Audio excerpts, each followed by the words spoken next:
여러분 안녕하세요. 오늘은 랍비 마니스 프리드먼이 말한 인생의 진정한 목적에 대해 함께 나눠보려고 합니다. 1. 인생의 목적.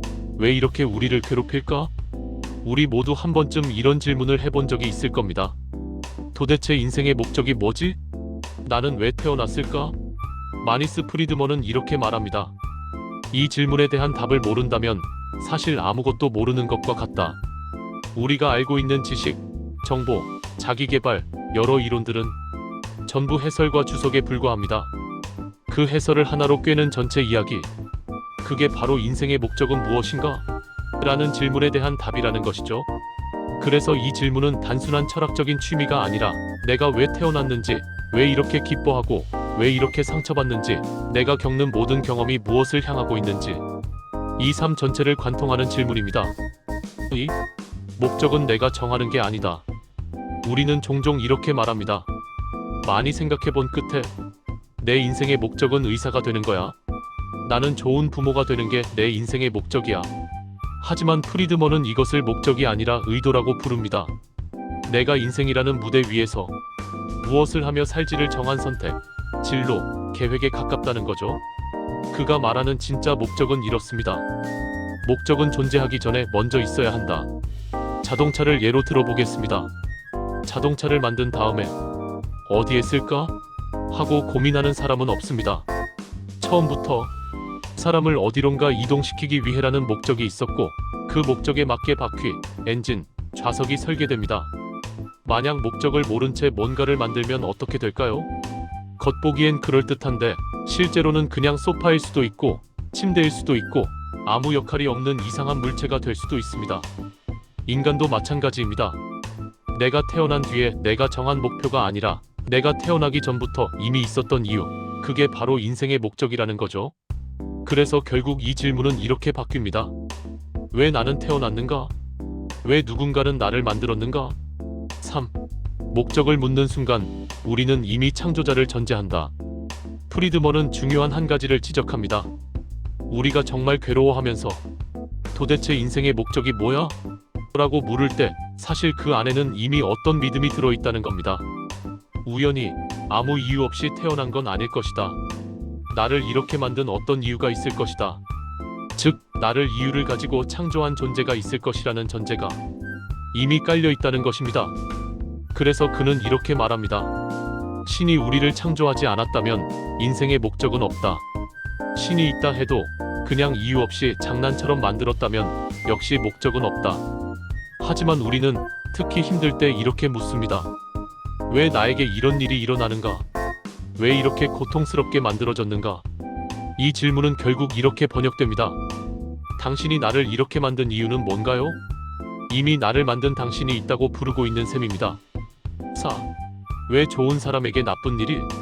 정의에 대한 질문도 같은 구조.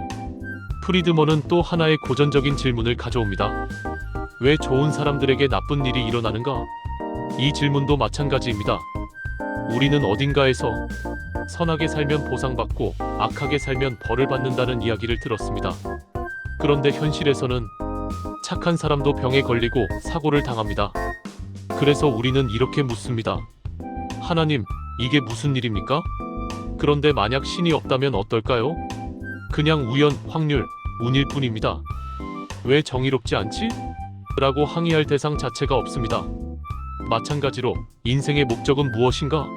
라는 질문도 이미 나를 설계한 존재가 있다는 전제 위에서 가능한 질문이라는 겁니다.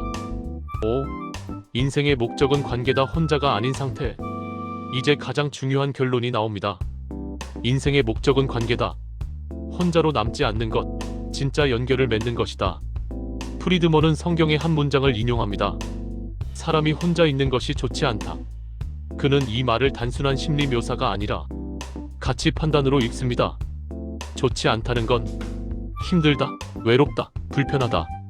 이 정도가 아니라 그 상태는 가치롭지 않다는 뜻이라는 거죠. 그래서 그는 아주 과감하게 말합니다. 혼자 사는 삶은 가치가 없다. 반대로 누군가와 진짜로 연결되고 서로에게 책임을 지고 헌신하는 관계는 거룩한 것, 홀리한 것이라고 말합니다. 6. 오늘의 문화 나만 중심에서 우리 중심으로. 지금 우리는 이런 메시지 속에 살고 있습니다. 자기 자신을 사랑해라. 자기 자신을 믿어라. 자기 자신의 가치를 스스로 증명해라. 물론 일정 부분 필요한 말이지만 프리드먼은 여기서 한 발 더 나아가 급진적인 비판을 합니다. 나를 사랑하고 나를 검증하고 나를 위해 돈을 쓰고 나를 위해 사는 것, 그것은 인생이 아니다. 그는 이렇게 대비시킵니다. 불경함이란 나만을 위한 삶이고 거룩함이란 나와 너, 즉 우리를 위한 삶이다. 그리고 이렇게 말합니다. 당신의 삶에 다른 사람이 들어오는 순간 비로소 당신에게는 삶이 생긴다.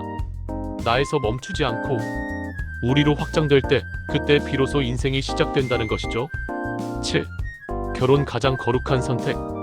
프리드먼은 이 이야기를 결혼이라는 구체적인 형태로 연결합니다. 그에게 결혼은 단순히 둘이 동거하는 계약이 아닙니다.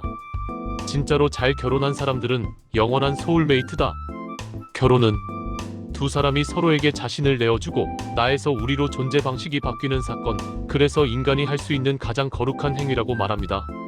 왜냐하면 인생의 목적이 관계이고 연결이고 혼자가 아닌 상태라면 결혼은 그 목적을 가장 깊고 가장 구체적으로 실현하는 장이기 때문입니다.